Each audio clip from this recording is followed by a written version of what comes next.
right, good evening and welcome to NFHS Quarterly Officials Consortium number 3 of the 24-25 school year. Um, as those of you who may be joining us for the first time on these, we had a couple of officials consortiums in person in Indianapolis several years ago, and in an effort to continue just conversations about best practices and ideas about what's going on in different state associations and local associations, we are doing quarterly consortiums. Those started last year. This is our second year of those. And as we see different trends going on throughout the country or states that are really, setting the model as far as facilitation of officiating programs, we've kind of tapped some individuals to help us present these. And the person that's presenting tonight is Scott Goodheart. He is the director of officials with the Kansas State High School Activities Association, the KSHSAA. I missed an S when I was sending this invite out. And he will be kind of running through some of the things that they're doing in terms of recruitment, retention, mentorship, a lot of the things that the NFHS has really set forth as our guiding principles and philosophies as a department.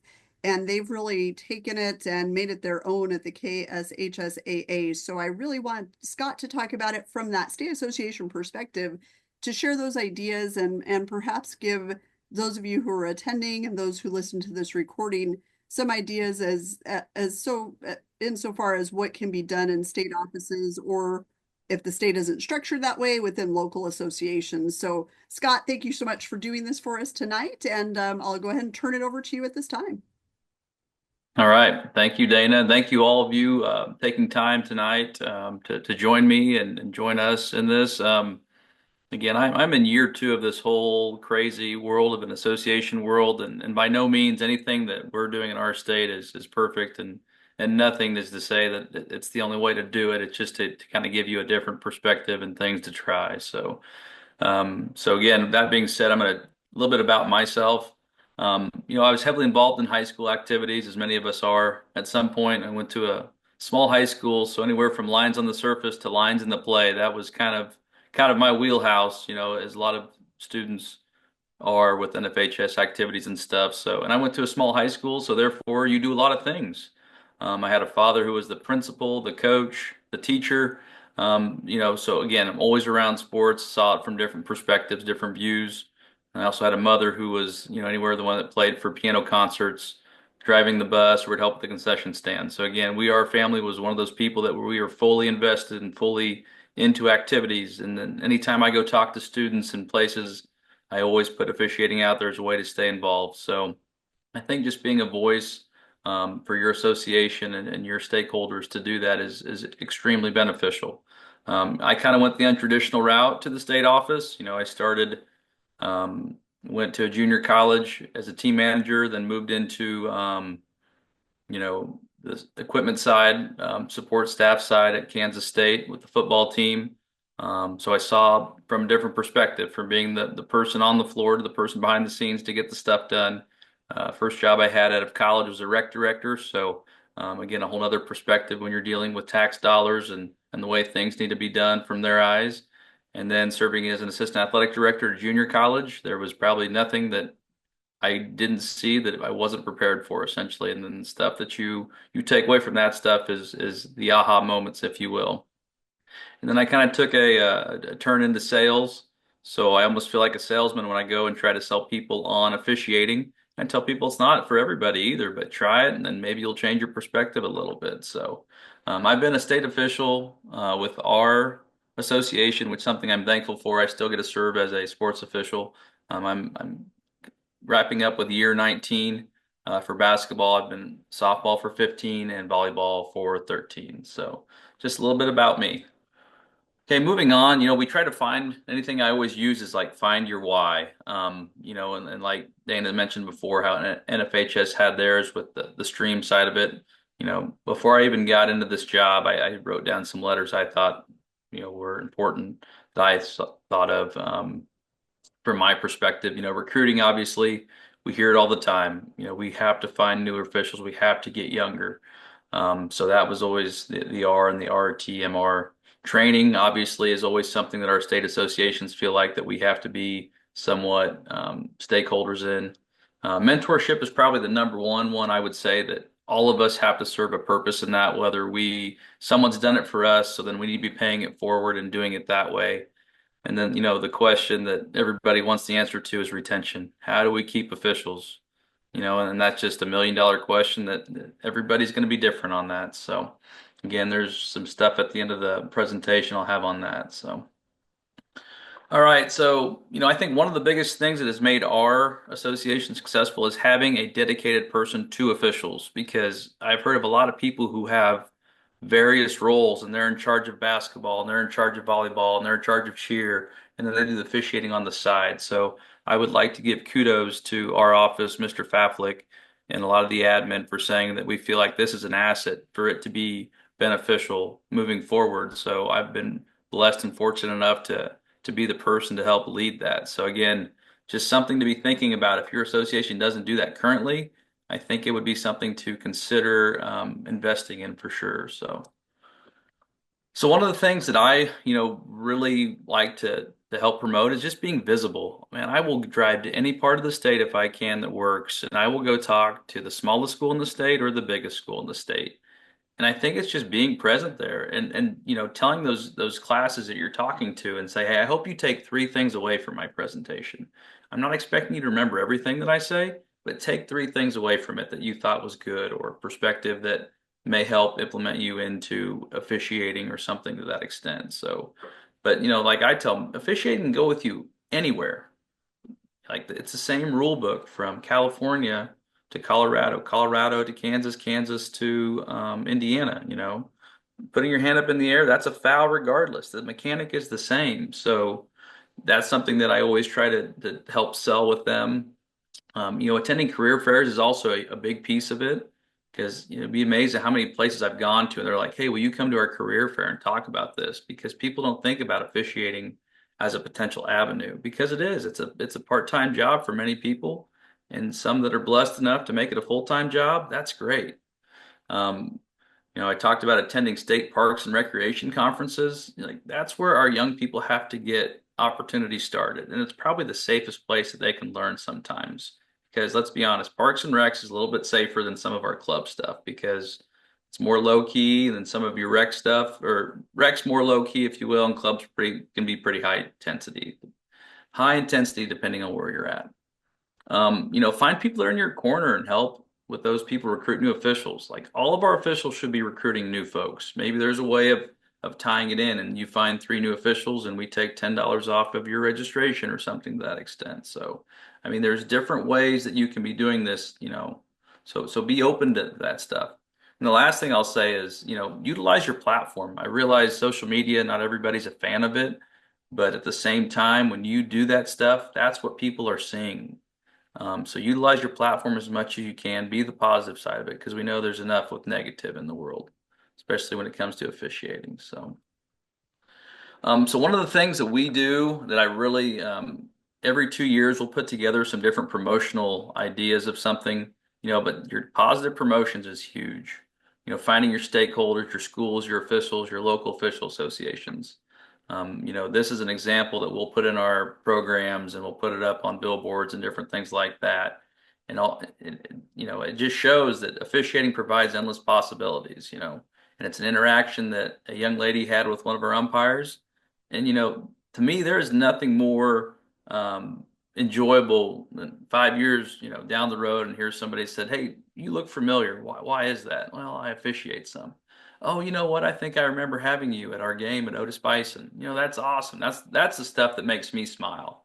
And I've been blessed to get to do quite a few opportunities of games and high level stuff and whatever. But when the people say that, like you were one of my favorite officials, like that goes a long ways because you made an impact on them. Something you did. Maybe it was a joke you said. Maybe it was just how you handled yourself professionally. Like that. That to me is the aha moment, if you will. So again, I think this is one of those things that captures this picture. It says, this was an aha moment to where whatever this umpire told this gal, it got her to chuckle and laugh, So again, being real with people and humanizing them is a huge asset. So, another thing, Kansas is kind of unique because we're not a heavy populated state. However, we have 20 community colleges in our state.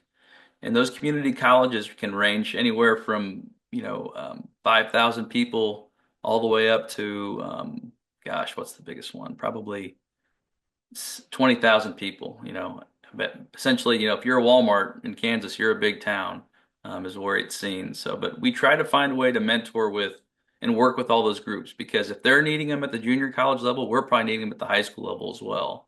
So all of these groups I have on here is the KJCCC, which is our community college conference, the KCAC conference, which is an NAIA group.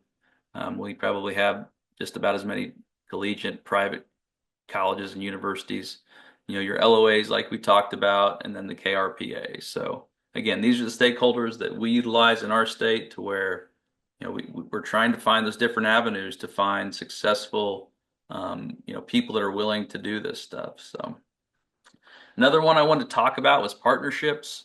These are not all these people on the screen are partners with us. However, I do think they are huge assets. Ref Reps I mentioned is a great asset for us. They continue to be that group that opens the door, if you will, to opportunities and allows students to be successful. Arbiter is the platform that we use. I'm not saying that there's no other platform out there to use, but that's what we're most familiar with. It seems to work well for assigning and just kind of making your registration process and work the way you want it to. Huddle, again, as we know, it's 2025. Everything is on video and you can be reviewed. So if you can find those groups to where, if kids are expected to watch film, I think officials should be too, and they want to. I mean, people want to get there and get better. So if you can allow that at your association, your state office, your group, the opportunities for that, people are going to take advantage of it. Officially Human, I think, is an awesome resource. Again, we aren't an official partner with them, but I do know there are people within our state that are utilizing them, and I know they have an awesome mission. So I'm all about helping promote them. And then RefQuest, I do a lot of collegiate basketball, which we are familiar with. However, one of our LOAs does utilize RefQuest for the video side of it to talk about, hey, this was the play that happened. What could we do to correct it? We're always about trying to make learning opportunities when things arise. So again, partnerships, I think, is a great asset. And if you're not doing those, I would encourage you to look into doing those for sure. So the one thing I wanted to point out with Ref Reps is just how much it has grown. Within our state, I want to say we started with about a dozen schools and we have skyrocketed to 85 schools. And then there's about 10 organizations between recs, colleges that are utilizing it. So almost 95 in the state of Kansas. And it's so awesome to see nationwide when it started as this blossom and this idea in Indiana that's just completely taken over the states is just phenomenal. So again, if you're not doing something with Ref Reps, or if you don't think your state is being what it needs to with Ref Reps, I would encourage you to pursue that more and really hit the ground running and hit it hard and basically make it people say no to you on something, if you will. So. The other thing I wanted to share, this was really cool. We were one of the guinea pigs to get to take I called it a reffing simulator, but it's actually a kiosk.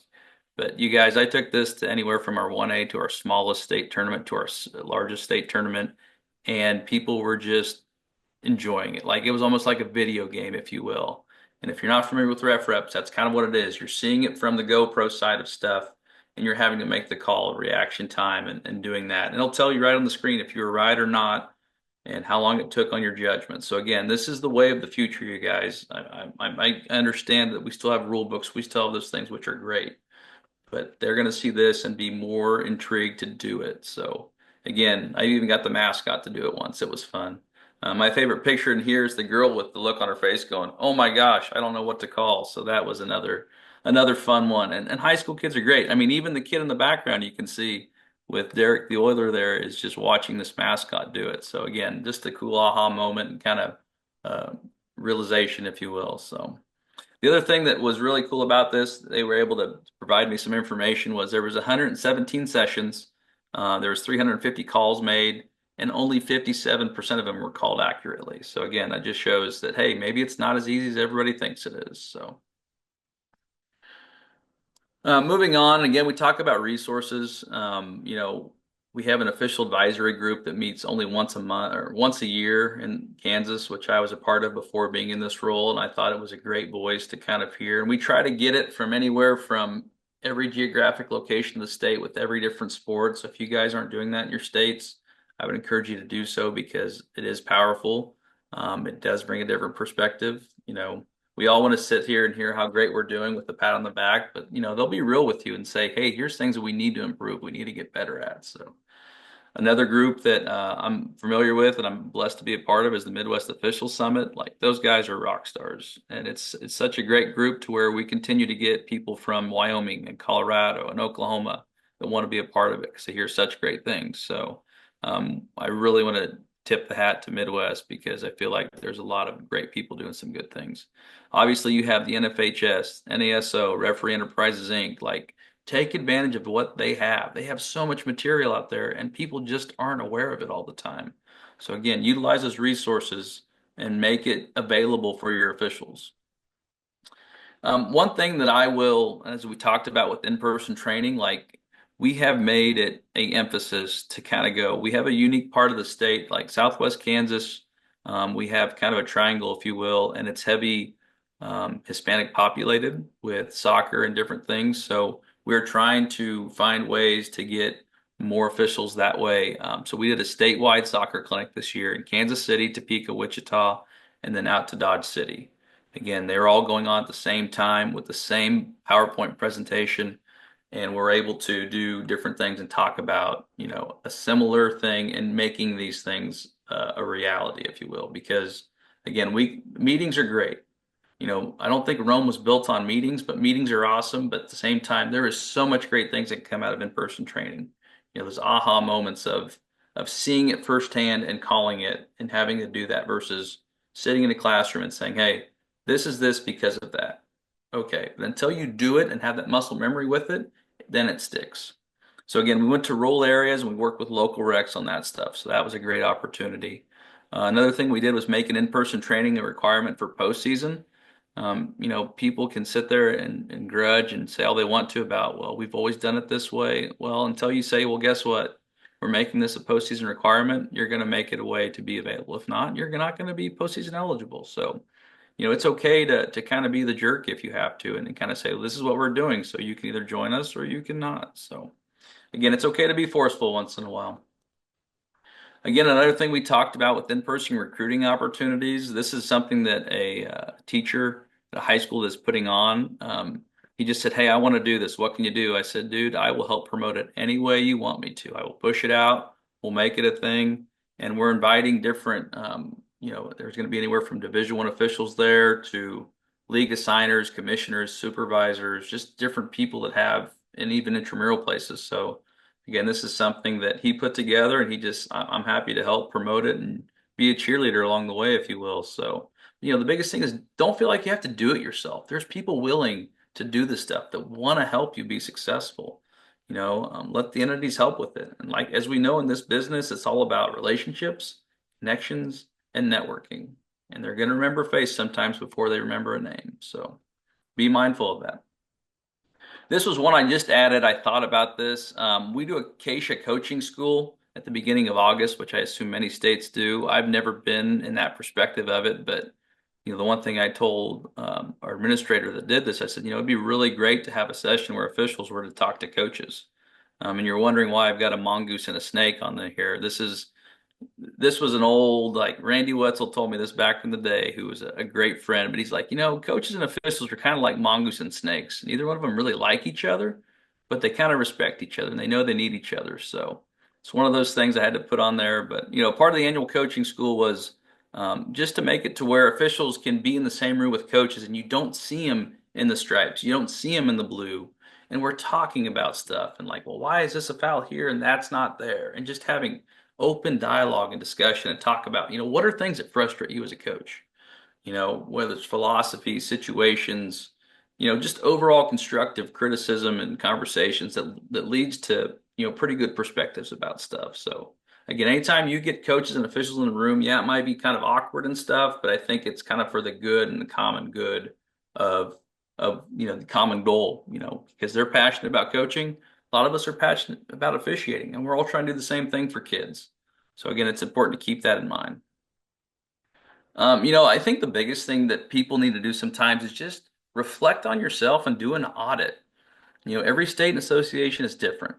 Look in the mirror, find out what's good. what should be, what's good? What needs to be improved? What are your goals? Like, what is the goal of what you're trying to do? The famous line is just because you've always done it that way, it still doesn't mean it's relevant or it means it always works.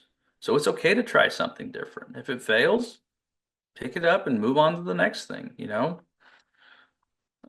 So kind of talking more about what our state has done and change wise, I'll kind of go through that. But if you look at what our registration fees are, I think for our first sport, it's $60 and 25 additional after that, which is pretty minimal, I feel like, in the grand scheme of it all. When things that come with our registration fee is we send them all the NFHS emphasis for that sport, the rule book, the case book, and depending on the year, it's the manual. But they also get access to Huddle. They get a half price deal for NFHS. There's just different things, and it gets them on a platform to be assigned and seen by assigners, whether it be league commissioners, different things like that. What are the timelines? One of the things I think has been most successful for us this year for having growth is we've allowed longer timelines for the registration to take place because it seems like every year, no matter what sport it is, there's been times of people like, hey, I'm really wanting to officiate now. I went to a game on Friday for football. I'd love to get in on that. And sometimes most states are like, sorry, it's too late. We'll see you next year. Well, that's not how people operate. So we almost have to change the way we as a state operate and try it. Again, maybe it's not for every state, but it's something I think that we should be willing to try.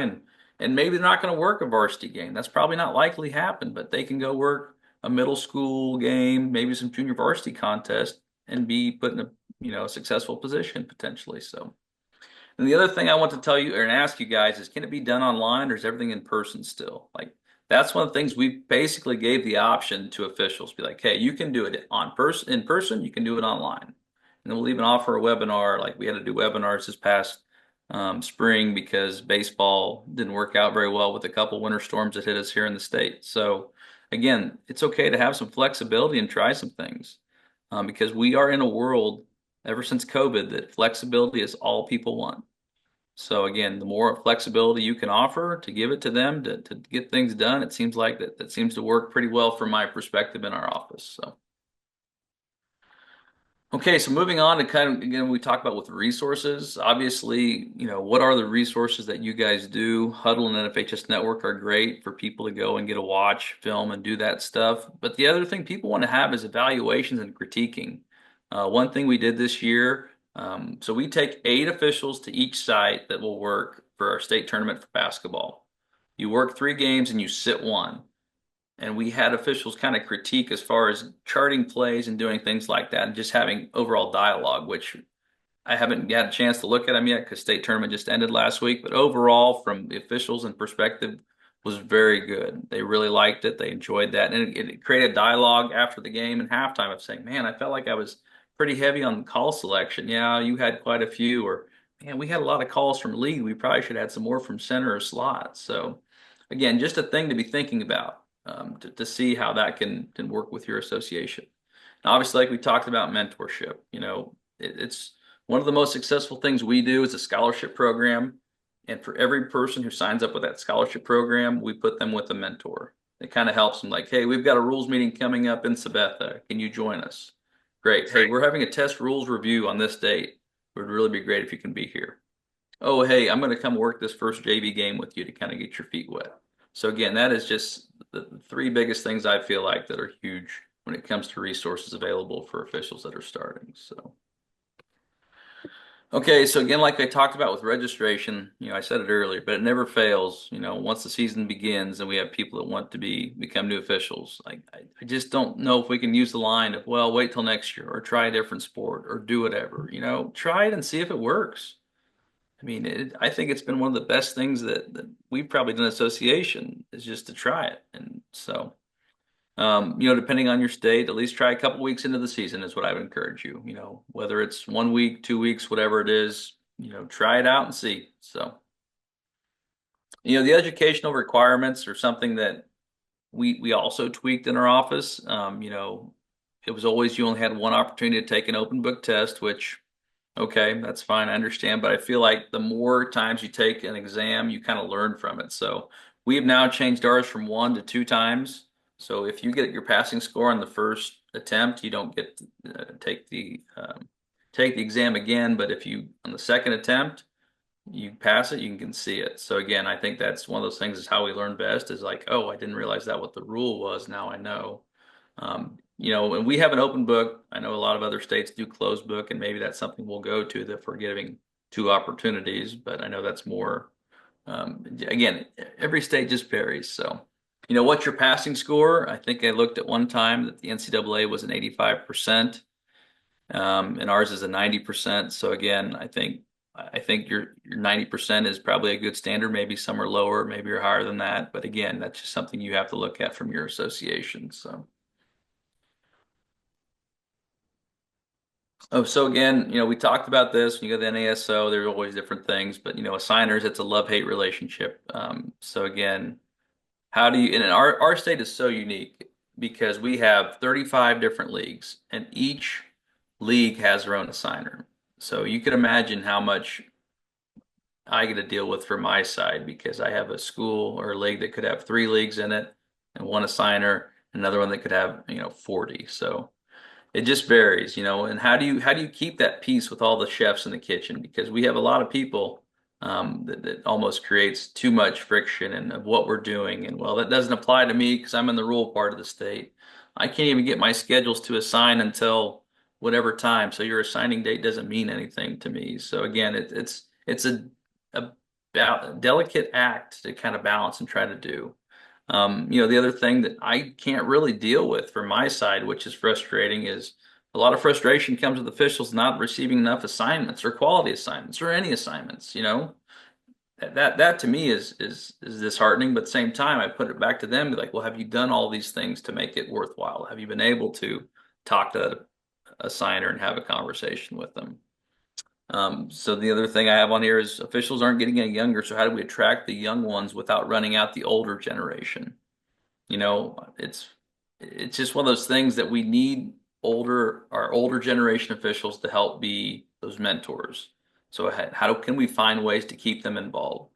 So on this next slide, it just talks about, hey, it's time for you to go, but we still need you. Officials aren't getting any younger, so how can we attract the new ones without running off the older generation? How can you find a way for them to be involved? Is it giving them a season pass to something? Is it, hey, putting them as an evaluator to where they're putting in some valuable time?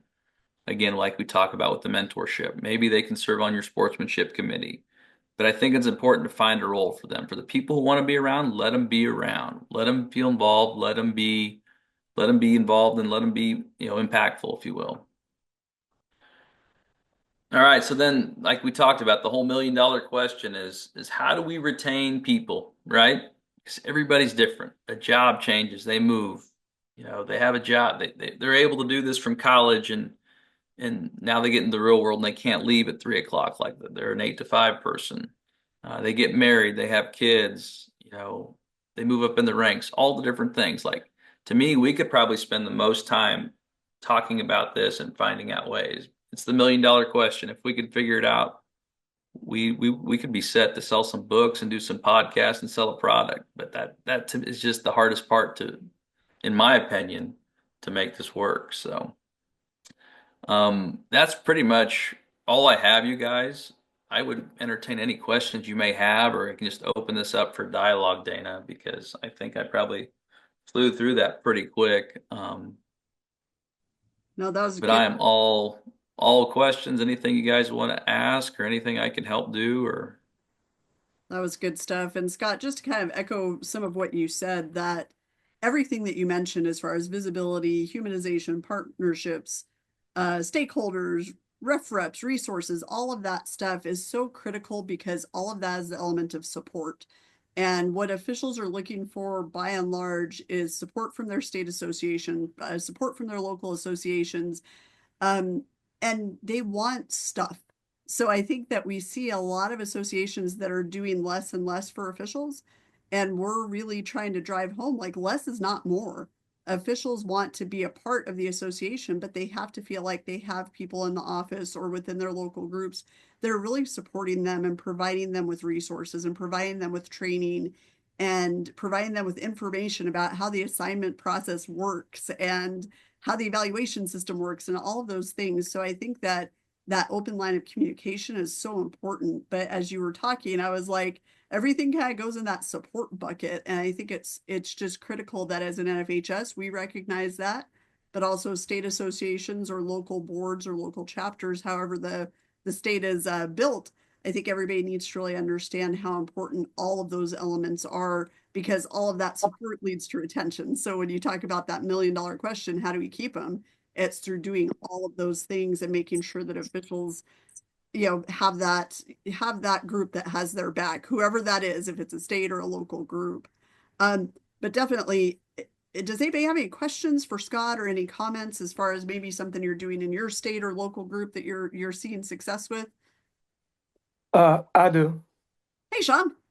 Hey, this is Sean from DC, and this goes to the speaker. Thank you a lot. It was very informative.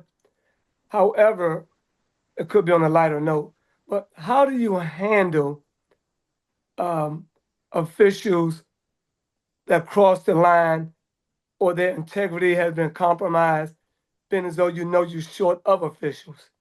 Do you suspend them? Do you fine them? Do you sit them down a game or two? Just how does that work? So from my perspective, a lot of times is like, if we don't assign them to that contest, we have our NFHS, the code of conduct that we follow, same with Acacia code of conduct, which goes pretty much hand in hand with that stuff. And a lot of times is, unless it's something that is egregious and really bad that, that it, you can't defend it and you can't really like, we've been to the point to where we've had to suspend some officials before on stuff. But a lot of times I'm going to support the officials as much as I can. Like I said, judgment, anything like that. When you screw up a rule interpretation, that's one thing to where, you can't, we can't screw up rules, but if they don't like a block charge call, like that's their judgment call.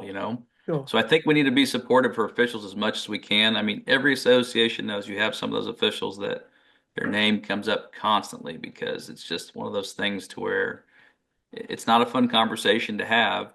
And I can imagine that it's probably much different in Washington, D.C. than we have in Kansas City, Sean, because I'm thankful where we're at, but I don't think I want a lot of the headaches that you probably have to deal with.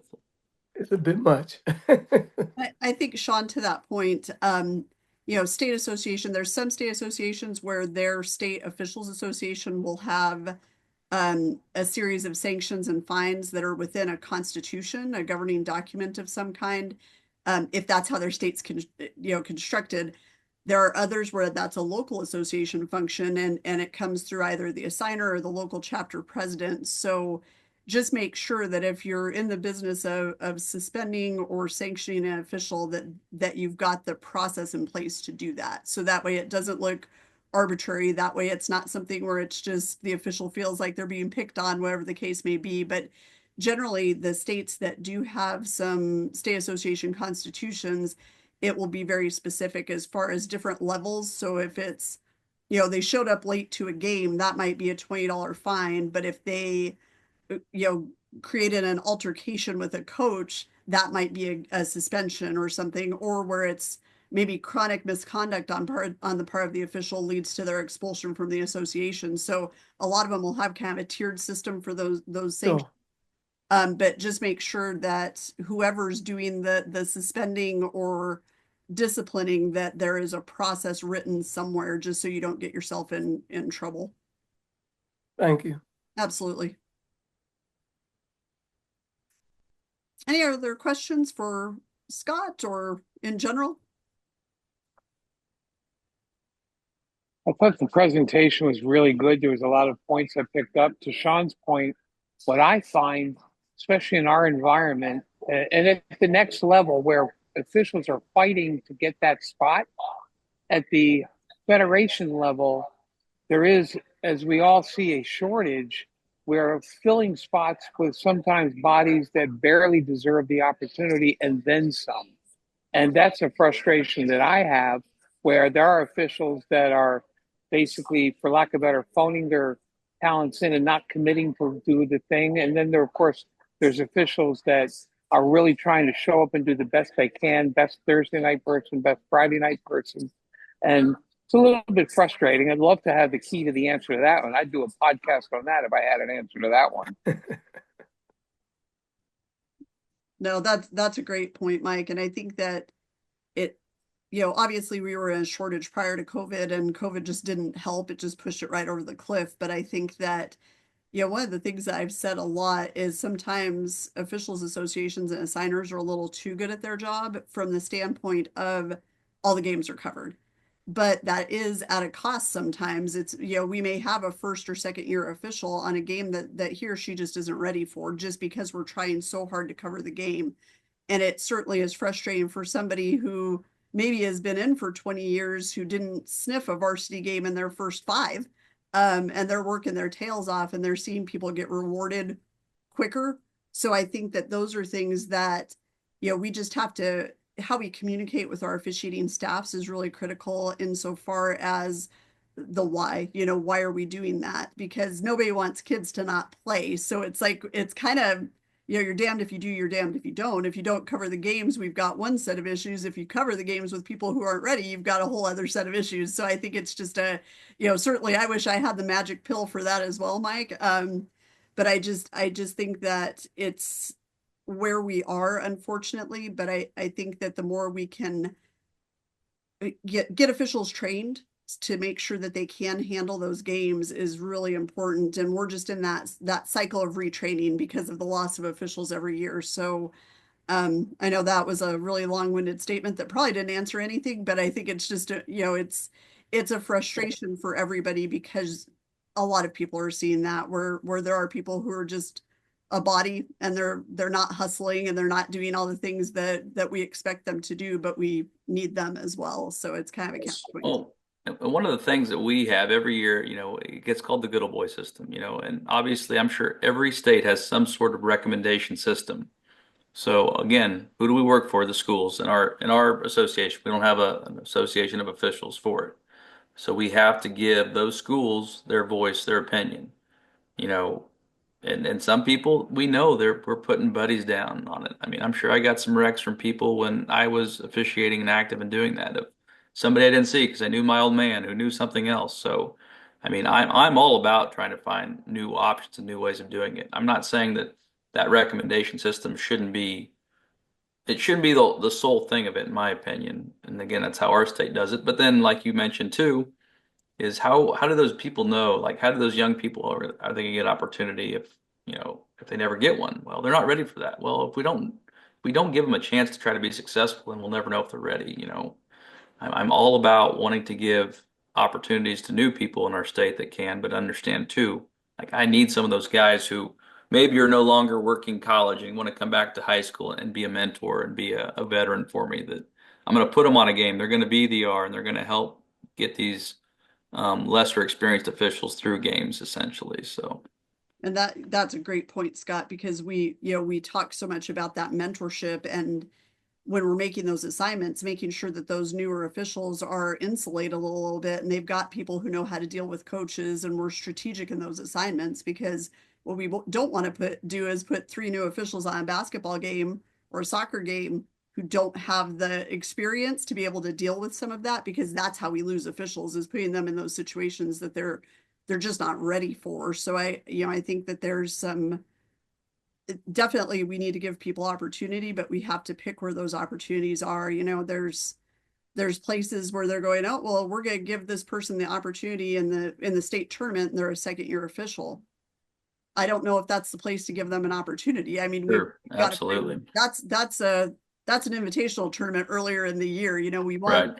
people can deal with that stage of officiating because they just don't have the scar tissue to deal with that sometimes. So we did have a kind of a question that came to me in the chat about how to handle veteran officials who aren't doing any mentoring because they feel like those newer officials are taking their spot. And I know that probably happens absolutely nowhere, but we definitely have heard that before where veteran officials are like, well, if I get them better, they're going to take my games. How, Scott, I'll throw that at you. How do you deal with that in Kansas? So I always tell them I want them to take my spot because when my kids get older, I'm not going to be officiating anymore. I'm going to watch my kids. But as you understand, like, officials are sometimes their own worst enemy because yes, they are egotistic. Like they can be very full of themselves and they can be very prideful.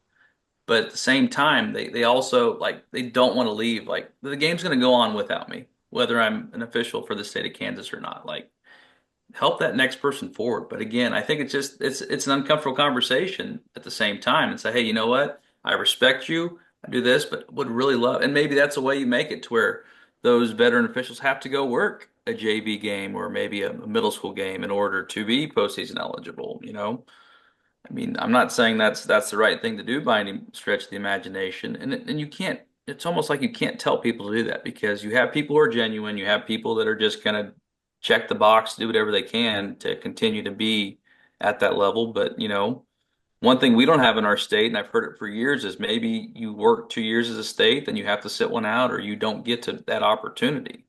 And that's 50-50 one way. Like there's half the room that says, yeah, that's a great idea, and the other half's going not. And our state officials from a Wednesday, Thursday are very different from a Friday, Saturday.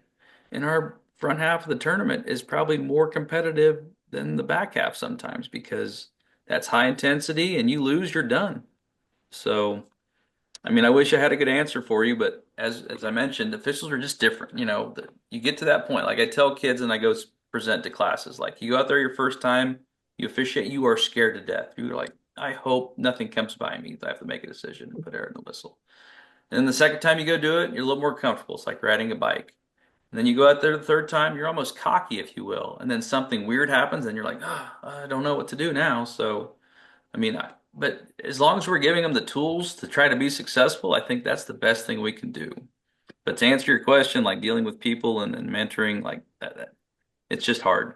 It's It, really hard. It's an uncomfortable situation and an uncomfortable conversation. But Absolutely. I think sometimes it goes back to reminding those officials, the veterans, of someone helped you get here. And sometimes you just need to give them a little bit of a gut check as far as we know you didn't get here on your own. Somebody helped you, like you need to be that person out. It's your turn. You're still going to get your games. You're still going to do the things that you do, but you got to pay it forward because you can't, your knees are not going to last forever. So that's I right. think it's a good gut check. Amanda, go ahead. In our association, Dana, we have criteria for championships and for playoffs. They're just basic criteria, 80% on the test. We got to make 3 meetings. They're just a baseline. But what we need to do is put the onus on the crew chiefs because they see these people day after day, and they know what they can do, what they can't do. The crew chiefs are not just there to collect a paycheck and assign games. You really have to get into your people and see and put the right people in the right spots and mentor them the right way. And that's really what we do in the SNOA. Our crew chiefs are there for a reason. We can tell the ones that want to be there and the ones that don't. And a big part of the job is training and mentoring. As you say, assigning is just, yeah, it's sort of a pain now and then, but that's a small part of it. You know, everything else, the crew chief knows his people.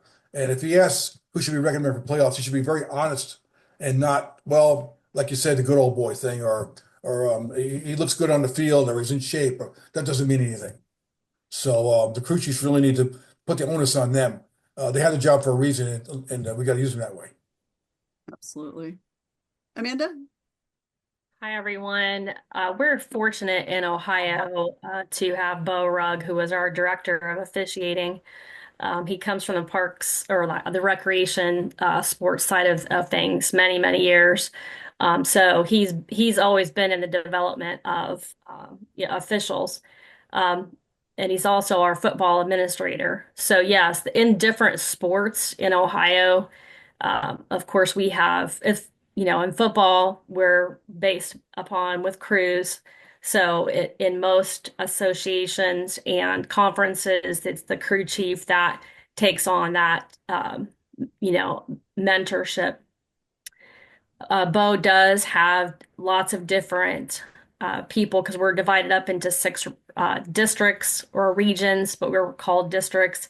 And in each of those districts, regional areas, there are people who are, I'll call them spotters, so to speak, that we're able to contact and have them go out and take a look at some officials that maybe are up and coming, and or maybe those who are, ready to look at hanging it up, and encouraging them to help mentor other officials. But we try to get a good look at, and during the season and preseason, some of those newer developing officials to see what we need to do to help and support them. We also travel as an officiating department around to each of those different districts and meet with the associations and secretaries of those associations to see what kinds of things that we can do to support them in the mentoring that they might be doing, and or the instruction on the field, on the pitch, on the court, what have you. And as we have transitioned from in-person instructors to the rough reps over the last couple of years, um, the associations, more onus has come back to our local associations to help develop those officials. And, we lean into those folks that have been around a while, or who are, coming from a collegiate background, who have some knowledge on putting forth development clinician camp type situations. And we also have our directors of officiating, DODs, in each of the sports who do similar trainings, and it varies depending on the sport. Baseball and softball are very active. They offer a clinic type camp preseason to every region or district, and then they do a postseason prior to tournament, and the officials can earn points towards their tournament selection that can put them in that pool to be selected. And it gives an opportunity for the DODs who help make the determination who does those state tournaments, um, get eyes on them and to see what they're really all about, and as always too, to find other people in those areas to continue to mentor them and put them in those, as you said, those invitational type tournaments, preseason kinds of things. But I think with the transition, obviously, from instructors in person, whereas yes, you had maybe some hands-on, but you're always tied to the level and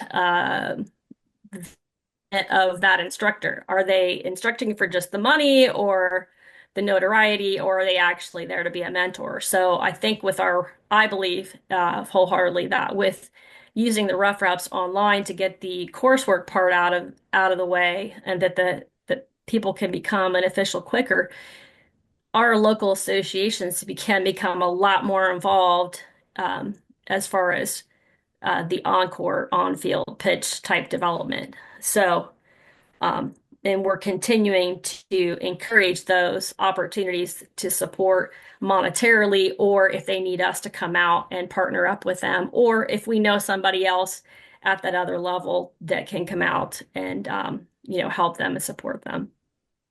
But I think we're very fortunate, and we're working diligently to keep that moving. But I do think that it's the recruitment of younger officials and those parents, that parent age of their children just graduated from high school. That's where our focus is right now. And I think if there's anybody on here that has, how are you doing it? Are you able to recruit from those areas more? I mean, certainly we've got our connections with the local colleges and high schools, lots more rough reps courses are being offered and connected with our office. But I think it's still a bit of a challenge we really want those folks who are, mature in their person, because as you know, when that big call comes and you've got, a couple thousand people in the stands, and to be prepared for that, to make that call right or wrong in the moment, can you handle and move on to the next play? Because the next play is coming, right? So I'll pass. Moving on. Thanks. One Thanks, of our Scott. most successful people we've had like become really good officials are people who are no longer their former coaches. So that's one thing I've always been impressed with is the people who have coached and now they come and officiate and how fast they can pick it up.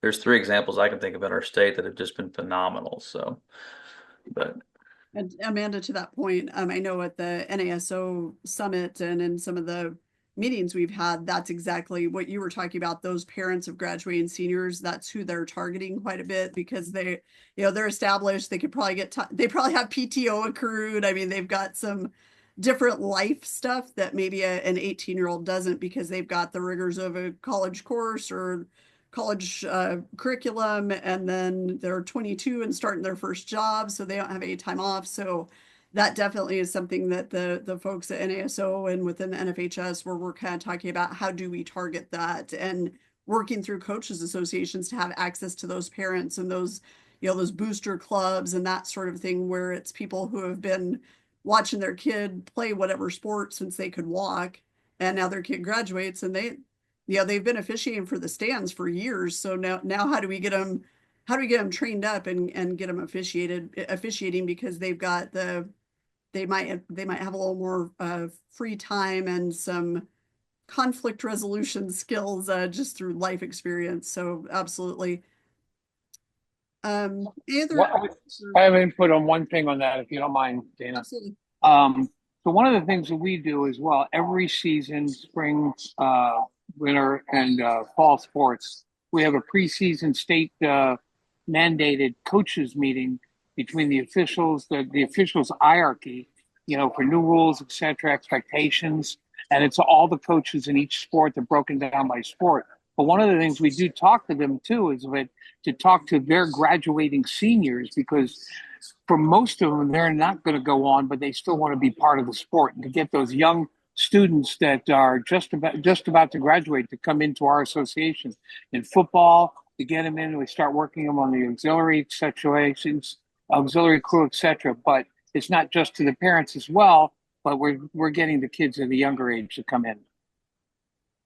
Absolutely. And we're really trying to encourage from the NFHS standpoint, getting state associations to kind of help facilitate that with their associations, their local associations and coaches, where officials could go talk at a practice or at a preseason meeting or a scrimmage or whatever the case may be, to really sell the avocation. Because what I've heard throughout my career as people come into wanting to be an official is, well, I never knew how to get started. I didn't know it was an option. Like, kids are presented with the options of playing or coaching, and seldom are they given the option at 17 years old of you can make a career as an official. So I think that the earlier we can reach them, and a lot of what Ref Reps has kind of been predicated on is getting that start early. So I think the more that we can open those lines of communication with officials associations and coaches, individual coaches, and their preseason parent meetings are a great time to reach both parents and students. So that's certainly something that we're really trying to encourage as a best practice. And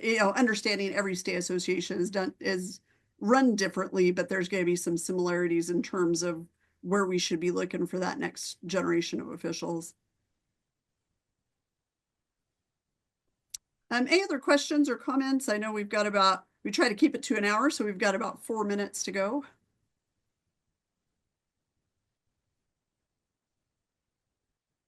All right, well, hearing none, Scott Goodheart, thank you so much for your presentation. It was excellent. Appreciate seeing and hearing everything that you're doing in Kansas, and look forward to seeing how everything goes and grows from this point forward. And, as you approach whatever it is that you're doing for officials, I think it's just do more, love more, support them more, because they absolutely need it and deserve it. So I think that if you can remember that and kind of keep it at the focus of what you're doing, you're going to be okay.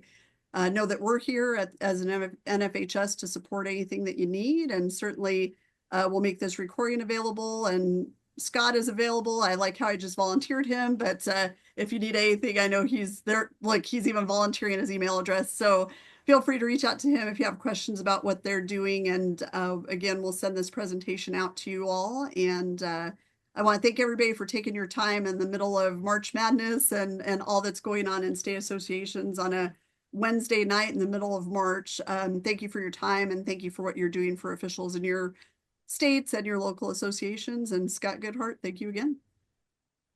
Thank you. Have a wonderful night, everybody. Thank you.